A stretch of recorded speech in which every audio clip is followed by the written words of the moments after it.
दोस्तों आज के इस वीडियो में अपने शिवाजी के बारे में चर्चा करेंगे। देखो, शिवाजी के बारे में सबसे पहले ध्यान रखना है, इनका जन्म कब हुआ था। 20 अप्रैल 1627 को इनका जन्म हुआ था। कहाँ? 20 अप्रैल 1627 को इनका शिवाजी का जन्म कब हुआ था? 20 अप्रैल 1627 ध्यान रखना है। पूना के निकट शिवनेर दुर्ग में जन्म हुआ था। पूना के निकट शिवाजी का जन्म कहाँ हुआ था? पूना के निकट शिवनेर दुर्ग में जन्म हुआ था। इनके पिता का नाम शाहजी भोसले था तथा माता का नाम जीजाबाई था। पिता का नाम शाहजी भोसले तथा माता का नाम जीजाबाई था। 1627 में जन्म हुआ था। 20 अप्रैल 1627 में जन्म हुआ था पूना के निकट शिवनेर दुर्ग में। पिता का नाम शाहजी भोसले, माता का नाम जीजाबाई। व्यक्तिगत जीवन पर शिवाजी के व्यक्तिगत जीवन पर सर्वाधिक प्रभाव किसका पड़ा था? इनकी माता जीजाबाई का पड़ा था और इनके गुरु संरक्षक एवं गुरु दादा कोंकण देव का प्रभाव पड़ा था। इनके व्यक्तित्व पर सर्वाधिक प्रभाव किसका पड़ा था? जीजाबाई, इनकी माता जीजाबाई का, और संरक्षक एवं गुरु दादा कोंकण देव का पड़ा था। आध्यात्मिक गुरु कौन थे शिवाजी के आध्यात्मिक गुरु थे समर्थ गुरु रामदास। शिवाजी के आध्यात्मिक गुरु कौन थे? समर्थ गुरु रामदास आध्यात्मिक गुरु।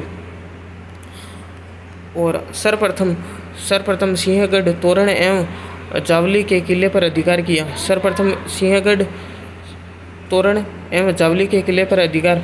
सिंह तो जावा ऐसे याद कर लो। सिंहगढ़ तोरण और जावली के किले पर अधिकार किया। सिंह तो जावा। शिवाजी ने कोडाना किले का नाम बदल कर क्या कर दिया? सिंहगढ़ रख दिया था। ये मोस्ट पर्सन, ये आया हुआ पर्सन। शिवाजी ने कोंडाना किले का नाम बदल कर क्या रख दिया? सिंहगढ़ रख दिया था। शिवाजी ने कौन से कोंडाना किले का नाम बदल कर क्या रख दिया? सिंहगढ़ रख दिया। यानी शिवाजी ने किस किले का नाम बदल कर सिंहगढ़ रखा था? कोंडाना किले का नाम बदल कर सिंहगढ़ रख दिया था। आगे, शिवाजी ने अपनी राजधानी किसको बनाई? राजधानी बनाई रायगढ़ को। शिवाजी ने अपनी राजधानी किसको बनाई? रायगढ़ को। और शिवाजी को राजा की उपाधि औरंगजेब ने दी थी। शिवाजी को राजा की उपाधि किसने दी थी? औरंगजेब ने दी थी। शिवाजी ने अपनी राजधानी किसको बनाया? रायगढ़ को बनाया था। और शिवाजी को राजा की उपाधि औरंगजेब ने दी थी। और इसके अलावा शिवाजी की उपाधि कौन कौन सी? हिंदू पद पादशाही, हिंदुत्व धर्मोद्धारक,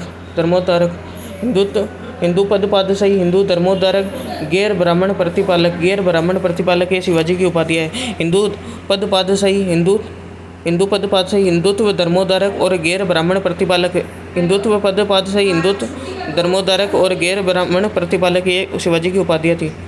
आगे, 1665 में क्या हुई थी? पुरंदर की संधि हुई थी। पुरंदर की संधि किसके बीच में हुई थी? शिवाजी और मिर्जा राजा जय सिंह के बीच में हुई थी। मिर्जा राजा जय सिंह के बीच में हुई थी। और 1665 में पुरंदर की संधि कब हुई थी? 1665 में हुई थी।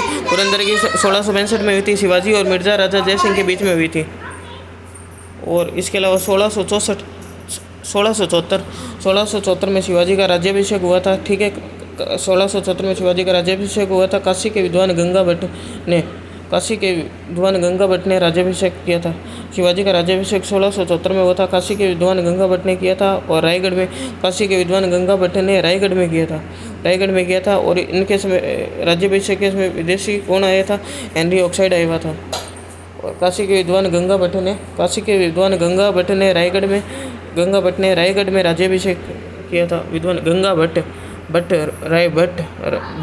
टैस बन गया राय। ठीक है, रायगढ़ में किया था। और विदेशी कौन आया हुआ था? हेनरी ऑक्साइड आया हुआ था राज्याभिषेक के समय। शिवाजी के शासन का वास्तविक संचालन अष्टप्रधान नामक 8 मंत्री करते थे। शिवाजी के शासन का वास्तविक संचालन अष्टप्रधान नामक 8 मंत्री करते थे। और मालवी सैनिक शिवाजी के अंगरक्षक थे। मालवी सैनिक क्या थे? शिवाजी के अंगरक्षक तथा पागा घुड़सवार सेना का एक नियमित संगठन था। मालवी सैनिक शिवाजी के अंगरक्षक तथा पागा घुड़सवार सेना का एक नियमित संगठन था। मालवी सैनिक शिवाजी के अंगरक्षक तथा पागा घुड़सवार सेना का एक नियमित संगठन था। आगे, घुड़सवार सैनिक। अब शिवाजी की सेना में जो घुड़सवार सैनिक थे उनकी 2 कैटेगरी थी, एक तो बारगीर और एक सिलेदार। बारगीर का मतलब थे नियमित सैनिक, ये सेना के नियमित सैनिक थे। बारगीर मतलब नियमित में, और सिलेदार क्या थे? अनियमित सैनिक थे। बारगीर और सिलेदार ये घुड़सवार सैनिकों की 2 कैटेगरी थी। बारगीर का मतलब क्या था? बारगीर का मतलब नियमित सैनिक और सिलेदार का मतलब अनियमित सैनिक। बारगीर नियमित सैनिक थे। पुलिसिया क्या होता था? पुलिसिया शिवाजी के पुलिसिया तांबे का सिक्का था। पुलिसिया तांबे का सिक्का, पुलिसिया इजिकल टू तांबे का सिक्का, पुलिसिया इजिकल टू तांबे का सिक्का। और इसके अलावा 2 कर चलते थे शिवाजी के समय में, चौथ कर और सरदेशमुखी। चौथ कर क्या होता था? सैन्य कर था। चौथ कर क्या था? सैन्य कर था। सरदेशमुखी यह आय का 10% था। यह आय का कितना था? 10% था। चौथ और सरदेशमुखी 2 कर किसके समय थे? शिवाजी के समय चलते थे।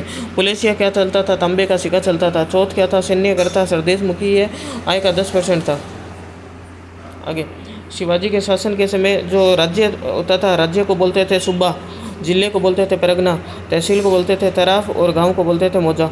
सूबा, परगना, तराफ, मौजा। सूबा, परगना, तराफ, मौजा। सूबा, परगना, तराफ, मौजा। ये इस तरह से हायरार्की ध्यान रखनी है। सूबा राज्य, परगना जिला और तराफ तहसील और मौजा गांव। सूबा, परगना, तराफ, मौजा। सूबा, परगना, तराफ, मौजा। सूबा यानी राज्य, परगना यानी जिला, तराफ यानी तहसील और मौजा यानी गांव। तह से तराफ, तह से तहसील से याद कर लेना। परगना, परगना यानी जिले को बोलते हैं। सूबा यानी पूरा राज्य होता था, ठीक है। परगना छोटा होता है ना, परगना जिला था, सूबा पूरा राज्य था, मौजा यानी गांव था। गांव में मौजा, गांव में मौजा, गांव में मौजा। सूबेदार, इस सूबे का जो प्रमुख होता था उसको बोलते थे सूबेदार या फिर कारकुन बोलते थे। कर्नाटक अभियान, कर्नाटक अभियान शिवाजी का अंतिम अभियान था और इनकी मृत्यु 53 वर्ष की आयु में हुई थी। 53 वर्ष की आयु में 1627 में जन्म हुआ था। 20 अप्रैल 1627 में, 1627 में 53 जोड़ेंगे, 1680 में इनकी मृत्यु हुई थी। आगे, पानीपत का तृतीय युद्ध। पानीपत का तृतीय युद्ध 1761 में हुआ था। पानीपत का तृतीय युद्ध 1761 में हुआ था। मराठा और अहमद शाह अब्दाली के बीच में। मराठा में सदाशिव और विश्वासराव थे। मराठा सदाशिव और विश्वासराव, अहमद शाह अब्दाली के बीच में 1761 में हुआ था पानीपत का तृतीय युद्ध।